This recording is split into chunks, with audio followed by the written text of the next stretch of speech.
Hi everyone, thanks for joining me for today's writing lesson. Today is Wednesday, so we will be completing lesson 2 for the week. Let's have a look at our learning intention and success criteria. So as you will remember from yesterday's lesson, we are now focusing on imaginative writing. So we are learning to write about entertaining characters today. So if you remember from yesterday's lesson, we looked at the 4 steps to a successful story, and they were the ooh, ah, uh-oh, and phew. So today we're focusing on the first step, which is ooh, and that is our characters. So for our success criteria, it says I can write about the outside traits and the inside traits of a character.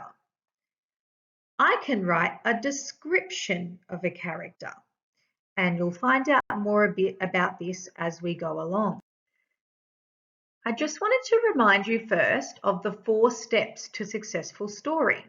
So first we have the ooh, which is the characters. And then we've got the are, which is the places where things are happening in the story. And then we have the uh-oh, which is the problem. And then the problem is solved at the end of the story and we say, phew, what a relief. And over here on the right-hand side of the slide, I've just got some examples of sentence starters that we could use in our stories. So we could start our story with once upon a time, especially if it's a fairy tale. Fairy tales usually start with once upon a time, don't they? Then we might say one day, so one day something happened, and suddenly, that's a good word for when we want to start writing about the problem that's happening. All of a sudden, something bad happens. And then at the end, when the problem is solved, we might start the sentence with luckily. Luckily, someone might have come to the rescue or somehow the problem was solved. So these are the 4 steps to a successful story that we just need to remember as we go through our work today. Let's start focusing on our ooh part, which is the characters. We are learning to create interesting characters.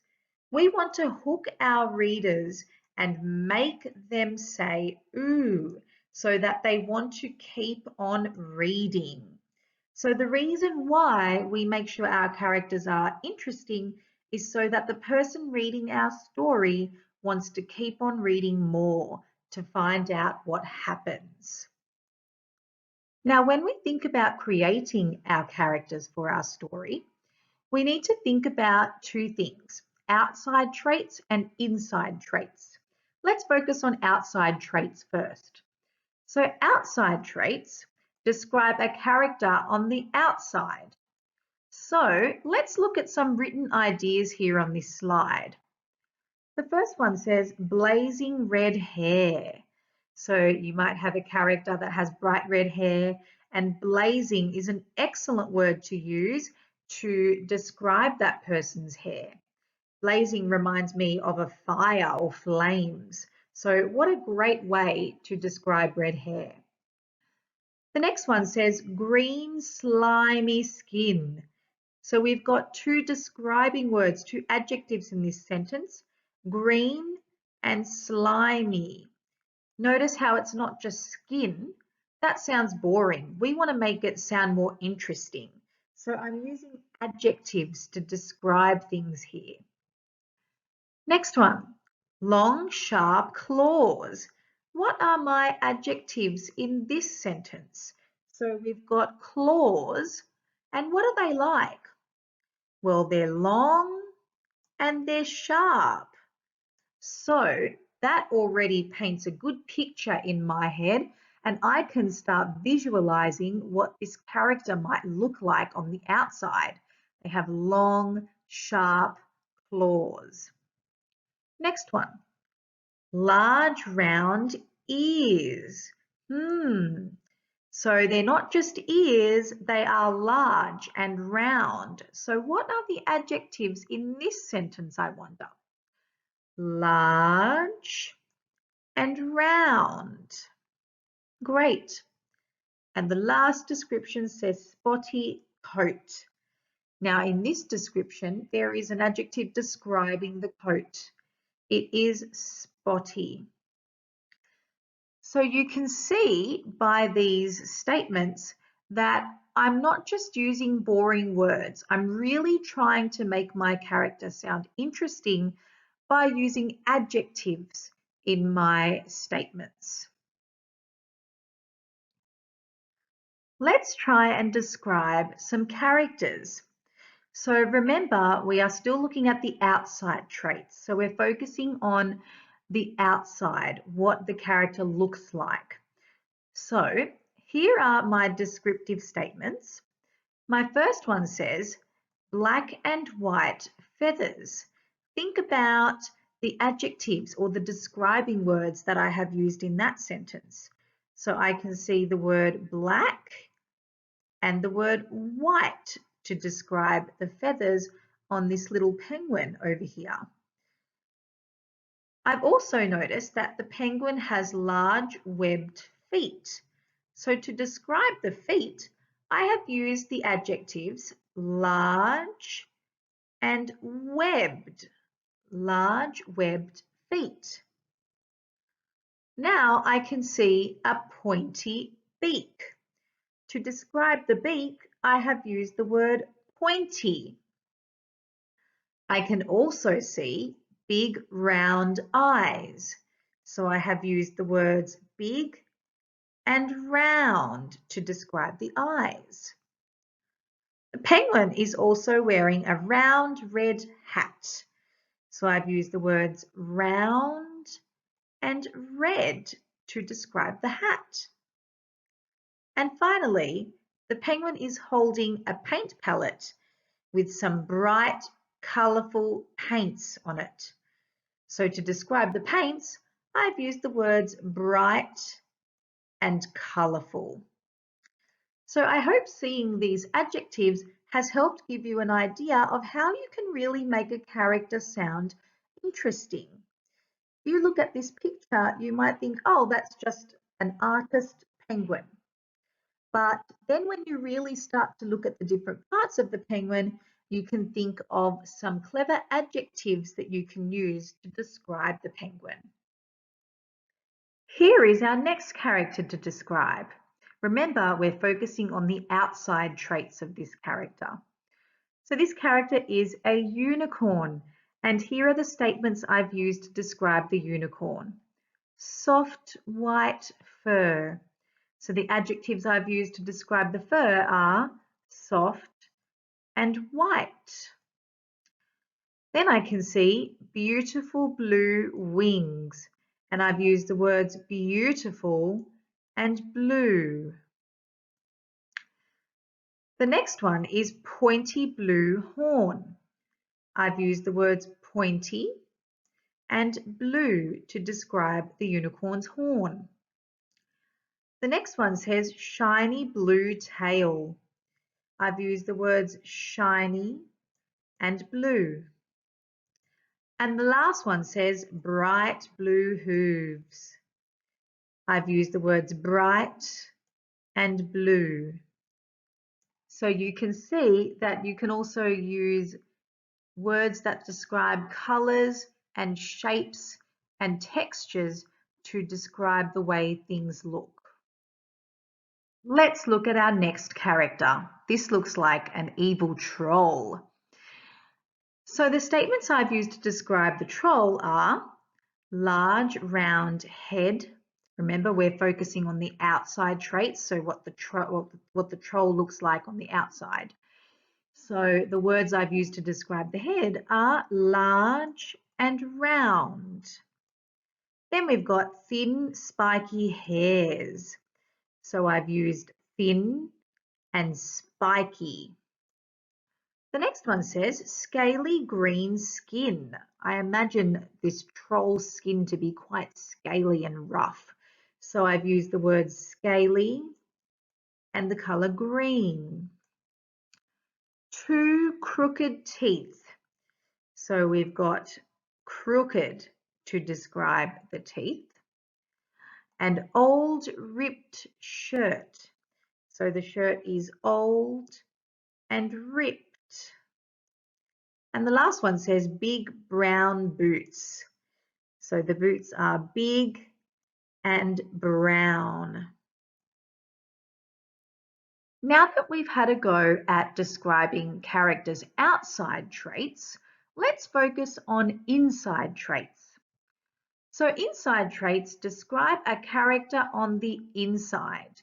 This includes their personality and how they are feeling. So it's not what they look like anymore, it's what they are like inside them. So it's like you might think of how to describe a friend of yours. You might think your friend is funny or caring or kind. Let's have a look at these examples to describe inside traits. So the first word says brave. Someone might be very brave. Caring. Someone might have a caring personality. Sad. Maybe they are feeling sad inside. Kind. They might be a kind person. Happy. Maybe they are feeling happy inside. Scared. Maybe they're feeling scared inside for some reason. Friendly. They might be a friendly kind of person. And the last one says sneaky. So these are all different kinds of describing words or adjectives that we might use to describe a character on the inside, what they are like in terms of their personality or how they are feeling. Now, when you're writing a story, you will need to think about which of your characters are good characters and which of your characters might be bad characters. So you will need to have some words that describe good inside traits and bad inside traits. Let's have a look at the good inside traits first. We might have brave, kind, bold. Bold is kind of like a similar word to brave, where someone might be bold enough to take on a challenge or do something adventurous. We also have clever, wise, which is like another word for clever, friendly, cheerful, caring, and funny.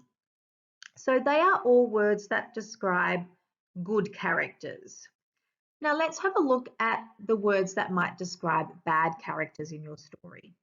Sneaky, nasty, mean, grumpy, angry, lazy, evil, rude, and scary.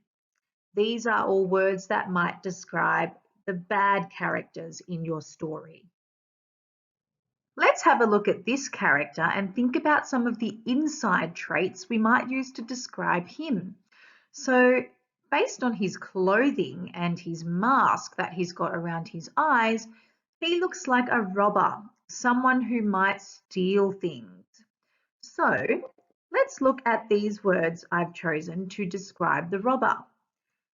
He might be sneaky. He needs to be sneaky in order to sneak around and rob places, maybe a shop or a bank. He needs to be able to be sneaky enough to crawl down on the floor and not be seen by other people so he can steal what he wants. He might be mean and rude and nasty. He might be all of those things because it is mean and rude and nasty to steal things from people, isn't it? Stealing is not a good thing. The next one, evil, because it is an evil thing to do to steal things from people. And he might also be scary. He might have a scary personality and he might scare people in order to try and steal things from them. Let's think about the inside traits of this character. This one looks very different to our last character. She looks like a beautiful fairy godmother. So remember, we have to think about her personality inside her. So the first words say kind and caring. Fairy godmothers in fairy tales usually come to help the characters and do nice things for them and help them out when there's a problem happening. So they are usually kind and caring people. She might also be quite friendly and cheerful. She might even be wise. So because she comes to help out the characters, she's quite wise, which is another word for clever. And she's got all those clever tricks to help people in the story. And the last word says magical. And I put that word there because she looks like she's holding a special wand, which might be a magical wand. So I'm sure that this fairy godmother has some magical powers. Now we're going to watch a fairy tale called The Gingerbread Man. As you're watching, you need to think about the inside and outside traits of the gingerbread man. So for the outside traits, you need to think about what he looks like on the outside. And for the inside traits, you need to think about his personality and how he might be feeling. So try and think of some words to describe the character of the gingerbread man. Gigabox!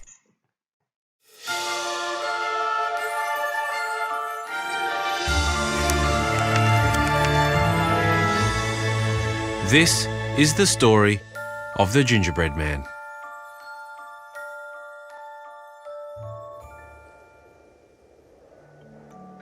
Once upon a time, a little old woman and a little old man lived in a cottage near a river. One morning, the little old woman decided to bake a gingerbread man as a little afternoon treat. As she rolled out the dough, she cut it into the shape of a little man. She used icing to give him eyes and a smile, gumdrops for buttons and a cherry for a nose. She then put him in the oven to bake. A few minutes later, the little old woman checked to see if he was cooked. As soon as she opened the door, the gingerbread man jumped out of the oven and ran through the open kitchen door. "Don't eat me!" He shouted. The little old woman was very surprised, but she was also very hungry. So she called to her husband, and they both ran out the front door and after the gingerbread man. "Stop! They yelled. Please stop!" But the gingerbread man did not look back. He kept running, down the lane and into the woods as he sang. Run, run, as fast as you can. You can't catch me, I'm the gingerbread man. As he entered the woods, the gingerbread man came across a pig. Stop! I would very much like to eat you. The gingerbread man did not stop. Instead, he ran right past the pig. I've outrun a little old woman and a little old man, and I can outrun you too. Run, run, as fast as you can. You can't catch me, I'm the gingerbread man. It was not long before the gingerbread man saw a cow grazing at the edge of the woods. Stop, little man. I'm very hungry. But the gingerbread man was just too fast for the cow. I've outrun a little old woman and a little old man and a big fat pig, and I can outrun you. Run, run, as fast as you can. You can't catch me, I'm the gingerbread man. The cow decided to chase the gingerbread man too, right behind the pig and the little old man and the little old woman. But the gingerbread man was just too fast. A little further on, the gingerbread man came upon a horse. Stop running! I want to eat you! But the gingerbread man did not stop. I've outrun a little old woman, a little old man, a big fat pig, and a lazy cow, and I'll outrun you too. Run, run, as fast as you can. You can't catch me, I'm the gingerbread man.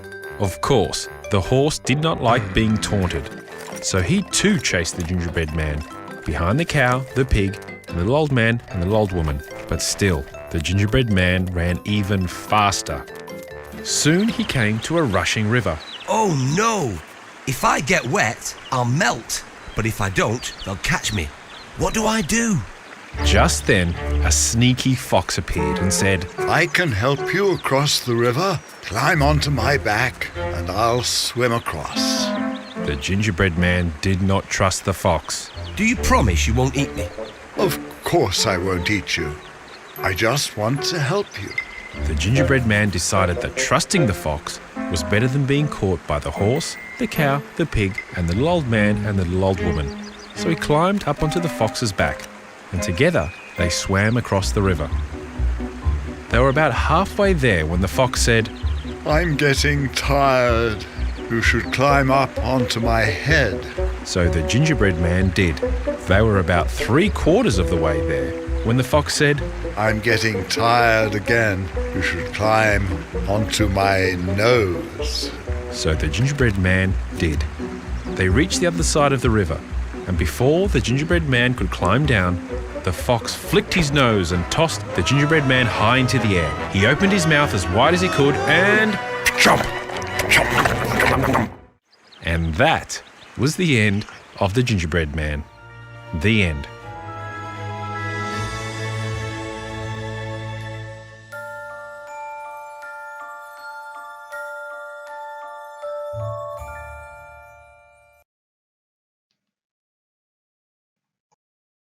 I hope you enjoyed watching the video of the Gingerbread Man story.